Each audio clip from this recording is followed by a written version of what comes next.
আপনার ফ্রিজের অথবা রাইস কুকারের বোর্ডটি নষ্ট, ভাবতেছেন কি করবেন?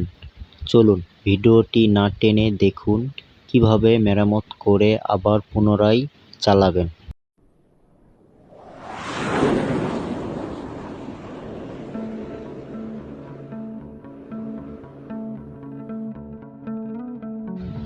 হ্যালো, আসসালামু আলাইকুম।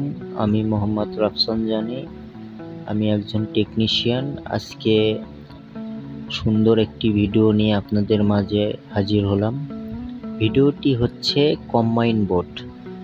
দেখা যায় মিনিমাম পরিবারেই দেখা যায় যে একটি কম্বাইন বোর্ড নষ্ট হয়ে গেছে, সেই কম্বাইন বোর্ডটি আমরা ডাস্টবিনে ফালাই দিলাম বা দেখা গেল কোনো এক জায়গায় চিপার মধ্যে রাখাই দিলাম, আবার নতুন একটা কিনে নিয়ে এসে আবার সেট করে জিনিসগুলো চালাচ্ছে।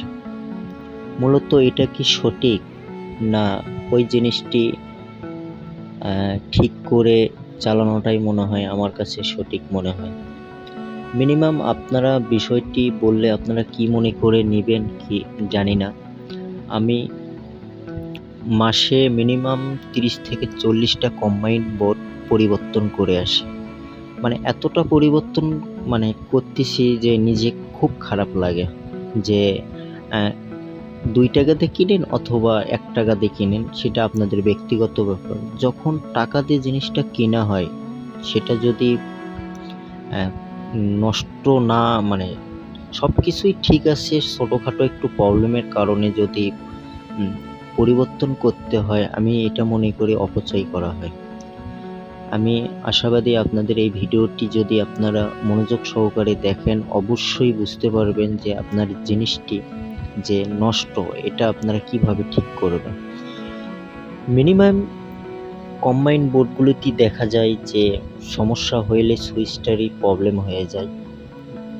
এই সুইচটার কারণেই মূলত পুরো কম্বাইন বোর্ডটি অকাজ হয়ে থাকে। অনেক কম্বাইন বোর্ডের অপশন থাকে যে নিউট্রাল ফেস আলাদাভাবে লাগা, কোনো কম্বাইন বোর্ডের সেটা থাকে না। যেগুলোতে থাকে না সেটা নিয়েই আজকের আমার এই ভিডিওটি। আপনারা ভালোভাবে দেখলেই বুঝতে পারবেন। আমি আপনাদেরকে বলবো না যে আপনারা এটা ইউজ করেন, নতুন কিনিয়েন না, সেটা না। আপনি একটু ভেবে দেখুন যে আপনার জিনিসটি আপনি আপনার টাকাতে কিনলেন, সেটা যদি আপনার ইউজের যদি নাই করতে পারেন, আবার কিনে আপনি যদি অপচয় করেন, সেটা মনে হয় যে ক্ষতিটা আমার না আপনাদের। আমি আশা করব যেন আপনারা এই ভিডিওটি দেখে কিছু না হলেও একটু সচেতন হন।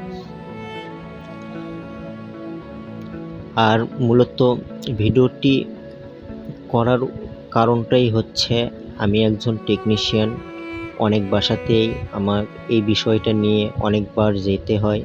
দেখা যায় অল্প একটু ছোটোখাটো প্রবলেমের কারণেই দেখা যায় যে কম্বাইন বোর্ডটি পরিবর্তন করতে হয়। আপনারা নিজেরাই বাসাতে ভিডিওটি দেখে ঠিক করে নিতে পারবেন। আর ভিডিওটি যদি ভালো লেগে থাকে অবশ্যই লাইক কমেন্ট করবেন। আর কোনো এ বিষয়ে যদি প্রশ্ন থাকে অবশ্যই আমার কমেন্টে আপনারা জানাবেন। আর যারা নতুন তাদেরকে বলবো যে আমার চ্যানেলটি সাবস্ক্রাইব করবেন। আর যারা ইদানিং বলতেছেন যে আমার নতুন কোনো ভিডিও আপনারা পাচ্ছেন না, এর কারণ হচ্ছে আপনারা আমার ভিডিওতে লাইক করতেছেন না। আপনারা আমার ভিডিওতে বেশি লাইক করবেন, তাহলে নিত্য নতুন এই ধরনের ভিডিও নিয়ে আমি আপনাদের মাঝে আসতে পারবো। এই পর্যন্ত আপনারা সুস্থ থাকুন, ভালো থাকুন।